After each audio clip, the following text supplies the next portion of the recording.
सबसे बड़ा दानी कौन? एक बार राजा विक्रमादित्य ने एक महाभोज का आयोजन किया।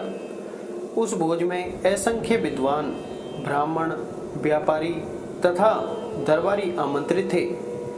भोज के मध्य में इस बात पर चर्चा चली कि संसार में सबसे बड़ा दानी कौन है। सभी ने एक स्वर से विक्रमादित्य को दुनिया का सर्वश्रेष्ठ दानवीर घोषित किया। राजा विक्रमादित्य लोगों के भाव देख रहे थे। तभी उनकी नज़र एक ब्राह्मण पर पड़ी जो अपनी राय नहीं दे रहा था, लेकिन उसके चेहरे के भाव से स्पष्ट प्रतीत होता था कि वह सभी लोगों के विचार से सहमत नहीं है। विक्रम ने उससे उसकी चुप्पी का मतलब पूछा तो वह डरते हुए बोला कि सबसे अलग राय देने पर कौन उसकी बात सुनेगा। राजा ने उसका विचार पूछा तो वह बोला कि वह असमंजस की स्थिति में पड़ा हुआ है।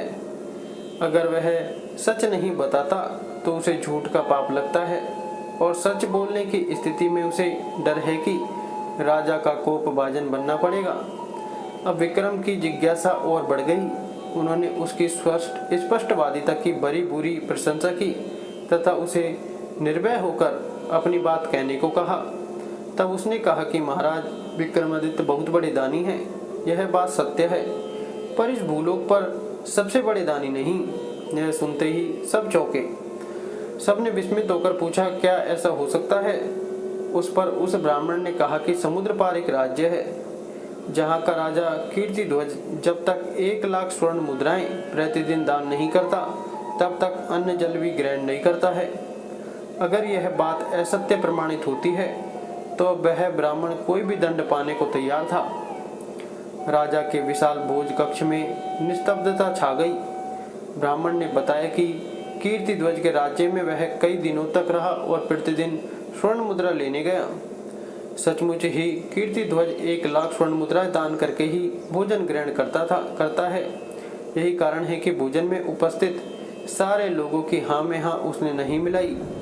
राजा विक्रमादित्य ब्राह्मण की स्पष्टवादिता से प्रसन्न हो गए और उन्होंने उसे पारितोषिक देकर सादर विदा किया। ब्राह्मण के जाने के बाद राजा विक्रमादित्य ने साधारण वेश धरा और दोनों बेतालों का स्मरण किया।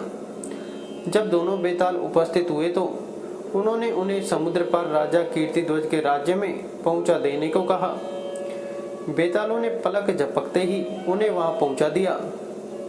कीर्तिध्वज के महल के द्वार पर पहुंचकर उन्होंने अपना परिचय उज्जैनी नगर के एक साधारण नागरिक के रूप में दिया तथा कीर्तिध्वज से मिलने की इच्छा जताई।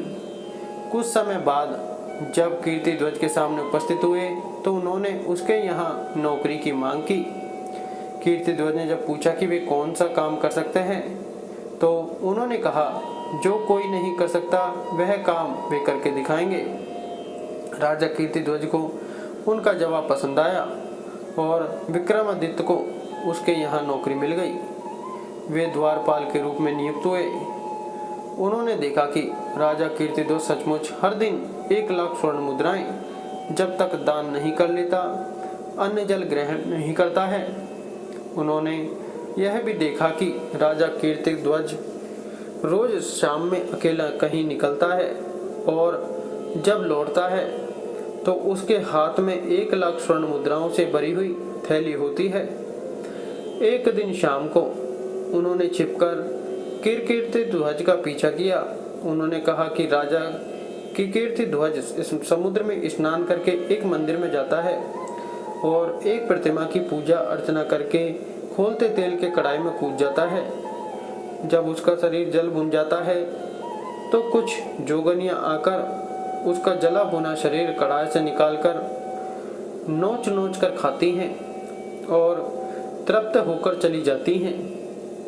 जोगनियों के जाने के बाद प्रतिमा की देवी प्रकट होती है और अमृत की बूंदें डालकर कीर्तिध्वज को जीवित करती हैं। अपने हाथों से 1,00,000 स्वर्ण मुद्राएं कीर्तिध्वज की झोली में डाल देती हैं और कीर्तिध्वज खुश होकर महल लौट जाता है। प्रातःकाल वही स्वर्ण मुद्राएं वह याचकों को दान कर देता है। विक्रम की समझ में उसके नित्य 1,00,000 स्वर्ण मुद्राएं दान करने का रहस्य समझ आ गया। अगले दिन राजा कीर्तिध्वज के स्वर्ण मुद्राएं प्राप्त कर चले जाने के बाद विक्रम ने भी नहा धोकर देवी की पूजा की और तेल के कड़ाहे में कूद गए।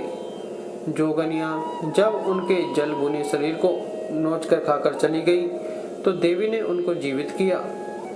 जीवित करके जब देवी ने उन्हें स्वर्ण मुद्राएं देनी चाही तो उन्होंने यह कहकर मना कर दिया कि देवी की कृपा ही उनके लिए सर्वोपरि है।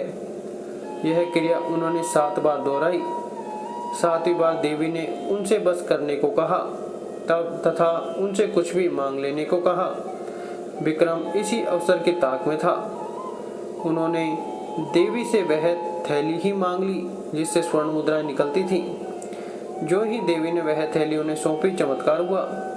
मंदिर, प्रतिमा सब कुछ गायब हो गया। अब दूर तक केवल समुद्र तट दिखता था। दूसरे दिन जब कीर्तिध्वज वहां आया तो बहुत निराश हुआ।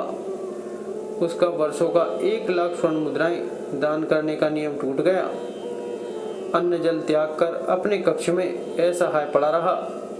उसका शरीर क्षीण होने लगा।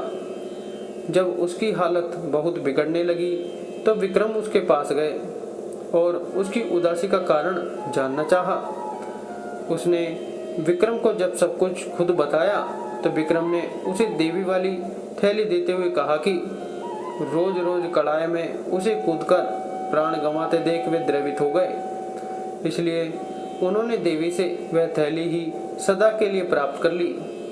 वह थैली राजा कीर्तिध्वज को देकर उन्होंने उस वचन की भी रक्षा कर ली जो देकर उन्हें कीर्तिध्वज के दरबार में नौकरी मिली थी। उन्होंने सचमुच वही काम कर दिखाया जो कोई भी नहीं कर सकता है।